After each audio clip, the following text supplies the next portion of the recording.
ಈಗ ನಮ್ಮ ಬಳಿ ಇದ್ದಾರೆ ಜೈ ಸಿನಿಮಾದ ಡೈರೆಕ್ಟರ್ ಹಾಗೂ ಹೀರೋ ರೂಪೇಶ್ ಶೆಟ್ಟಿ ಅವರು. ಅವರ ಜೊತೆ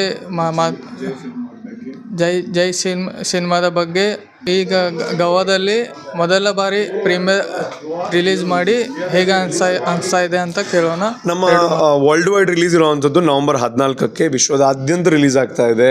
ಅದು UAE ಇರ್ಬೋದು ಅಥವಾ ಕ್ಯಾನಡಾದಲ್ಲಿ ರಿಲೀಸ್ ಆಗ್ತಾ ಇದೆ, USA ರಿಲೀಸ್ ಆಗ್ತಾ ಇದೆ, ಇಸ್ರೇಲ್ನಲ್ಲೂ ಕೂಡ 14ಕ್ಕೆ ರಿಲೀಸ್ ಆಗ್ತಾ ಇದೆ. ಕರ್ನಾಟಕ ರಾಜ್ಯದಾದ್ಯಂತ ಎಲ್ಲ ಕಡೆ ರಿಲೀಸ್ ಆಗ್ತಾ ಇದೆ ಆ್ಯಂಡ್ ಮುಂಬೈನಲ್ಲೂ ರಿಲೀಸ್ ಆಗ್ತಾ ಇದೆ. ಸೊ ಮತ್ತು ಸಿನಿಮಾ ಹೆಂಗೆ ಓಡುತ್ತೆ ಅದ್ರ ಮೇಲೆ ಇನ್ನಷ್ಟು ಥಿಯೇಟರ್ಗಳು ಆ್ಯಡ್ ಆಗ್ಬೋದು. ಸದ್ಯಕ್ಕೆ ಇಷ್ಟು ಪ್ಲ್ಯಾನ್ಗಳಿದೆ.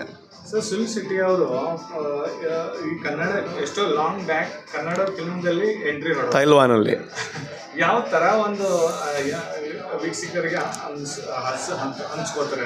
ಖಂಡಿತ ಸುನಿಲ್ ಶೆಟ್ಟಿ ಅವರು ಓಕೆ ಅಂತ ಅಂದಾಗ, ನಾನು ಈ ಸಿನಿಮಾ ಮಾಡ್ತೀನಿ ಅಂತಂದಾಗ ನನಗೇನೋ ಒಂದ್ಸಲ ಒಂಥರ ಅನ್ನಿಸ್ತು. ಏನಕ್ಕೆ ಅಂತಂದರೆ ಇದು ನಿಜಾನ ಅಂತ ಅನ್ನಿಸ್ತು. ಬಿಕಾಸ್ ಅವರು ಅಷ್ಟು ಬೇಗ ಹೇಳ್ತಾರೆ ಅಂತ ನನಗೆ ಗೊತ್ತಿರಲಿಲ್ಲ. ಅದಕ್ಕೆ ದೊಡ್ಡ ಕಾರಣ ಈ ಸಿನಿಮಾದ ಒಂದು ಕಥೆ ಅಂತ ಹೇಳ್ಬೋದು. ಇನ್ನೊಂದು, ಸುನಿಲ್ ಶೆಟ್ಟಿಯವರು ಈ ಸಿನಿಮಾದಲ್ಲಿ ಇನ್ನೊಂದು ದೊಡ್ಡ ವಿಶೇಷತೆ ಅಂತಂದರೆ ಒಂದೇ ಒಂದು ರೂಪಾಯಿನ ಇಸ್ಕೊಳ್ಳದೆ ಸಿನಿಮಾದಲ್ಲಿ ಆ್ಯಕ್ಟ್ ಮಾಡಿದ್ದಾರೆ. ಸೊ ಅದು ಅವ್ರಿಗೆ ನಮ್ಮ ಭಾಷೆಯ ಮೇಲಿರುವಂಥ ಒಂದು ಪ್ರೀತಿ ಅಂತ ಹೇಳ್ಬೋದು. ಸೊ ಅದಕ್ಕೆ ನಾನು ಸುನಿಲ್ ಶೆಟ್ಟಿ ಅವ್ರಿಗೆ ಎಷ್ಟು ಥ್ಯಾಂಕ್ಸ್ ಹೇಳಿದ್ರು ಕಡಿಮೆನೇ.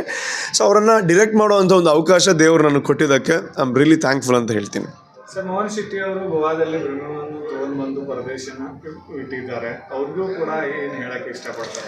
ಇಲ್ಲ, ಮೋಹನ್ ಶೆಟ್ಟಿ ಅವರು ಈಗ ಅಲ್ಲ, ನಾನು ಸಿನಿಮಾ ಸ್ಟಾರ್ಟಿಂಗಲ್ಲಿ ನಾವೇನು ಅಲ್ಲದೆ ಇರಬೇಕಾದ್ರೆ ಈಗ ನಂದೊಂದು 18 ಸಿನಿಮಾಗಳಾಯಿತು. ಬಿಗ್ ಬಾಸ್ ಎಲ್ಲರ ಸಪೋರ್ಟಿಂದ ಗೆಲ್ಲೋ ಥರನೂ ಆಯಿತು. ಬಟ್ ಅದಕ್ಕಿಂತ ಮುಂಚೆ ನಾನು ಸಿನಿಮಾ ಮಾಡಬೇಕಾದ್ರೇ ಅವ್ರು ನನಗೆ ಸಪೋರ್ಟ್ ಮಾಡ್ತಾಯಿದ್ರು. ಸೊ ಇಲ್ಲ, ನಿನಗೆ ಒಳ್ಳೇದಾಗುತ್ತೆ, ನಾನು ಸಪೋರ್ಟ್ ಮಾಡ್ತೀನಿ, ಗೋವಾದಲ್ಲಿ ಏನೇ ಆಗಬೇಕಾದ್ರೂ ನನಗೆ ಹೇಳು ಅಂತ ಹೇಳ್ತಾಯಿದ್ರು. ನಾನು ಪ್ರತಿ ಸಿನಿಮಾನ ಪಾಪ ಅವ್ರು ಇಲ್ಲಿ ಶೋ ಮಾಡ್ತಾ ಇದ್ದಾರೆ.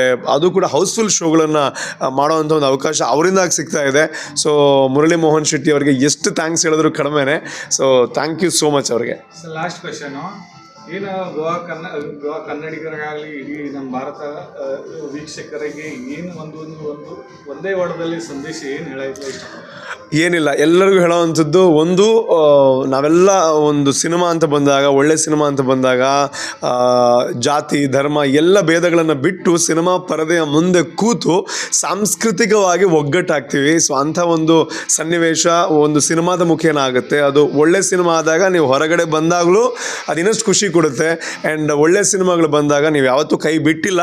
ಆ್ಯಂಡ್ ಒಳ್ಳೆ ಸಿನಿಮಾಗಳು ಬಂದಾಗ ಯಾವತ್ತೂ ನಿಮ್ಮ ಪ್ರೋತ್ಸಾಹ ಹೀಗೆ ಇರಲಿ. ಆ್ಯಂಡ್ ಗೋವಾದಲ್ಲೂ ಕೂಡ ನಮ್ಮೆಲ್ಲರ ಒಗ್ಗಟ್ಟು ಹೀಗೆ ಮುಂದುವರಿಲಿ. ಎಸ್.